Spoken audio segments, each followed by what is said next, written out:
భారత్ ఆఫ్ఘనిస్తాన్ మధ్య జరుగుతోన్న మొదటి టీ20 మ్యాచ్లో నాటకీయ పరిణామాలు చోటు చేసుకున్నాయి. మొదట బ్యాటింగ్ చేసిన ఆఫ్ఘనిస్తాన్ జట్టు 5 వికెట్ల నష్టానికి 158 పరుగులు చేసింది. ఈ లక్ష్యాన్ని ఛేదించే క్రమంలో team India captain Rohit Sharma run out అయ్యి డకౌట్గా వెనుతిరిగాడు.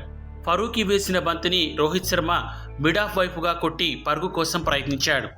నాన్ స్ట్రైకింగ్ వైపున ఉన్న గిల్ బంతిని చూస్తూ ఉండిపోయాడు. ఇంతలో రోహిత్ శర్మ పరిగెత్తుకుంటూ ఇటువైపు వచ్చేశాడు. దీంతో గిల్, రోహిత్ ఇద్దరు నాన్ స్ట్రైకింగ్ వైపునే ఉండిపోయారు. అయితే ఆ సమయంలో అద్భుత ఫీల్డింగ్ చేసిన జద్రాన్ బంతిని అందుకొని వికెట్ కీపర్కు విసిరాడు. అలా రోహిత్ శర్మ రన్అట్ అయ్యాడు. దీంతో అసహనానికి గురైన రోహిత్ శర్మ గిల్ పైన నోరు పారేసుకున్నాడు. ఆవేశంతో ఊగిపోతూ బాహటంగానే గిల్ను గట్టిగా మందలించాడు.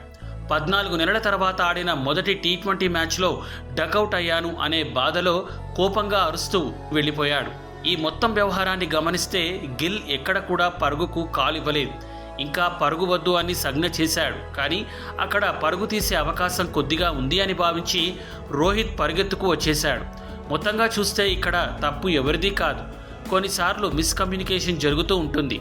కానీ గిల్పై అసహనంతో రోహిత్ ఊగిపోవడం ఎంతవరకు న్యాయమని అభిమానులు వాపోతున్నారు.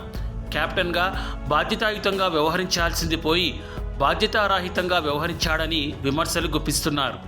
ఈ వీడియో కనుక మీకు నచ్చినట్లయితే లైక్, షేర్, కామెంట్ చేయండి. మరిన్ని అప్డేట్స్ కోసం మా ఛానల్ని సబ్స్క్రైబ్ చేసుకోండి.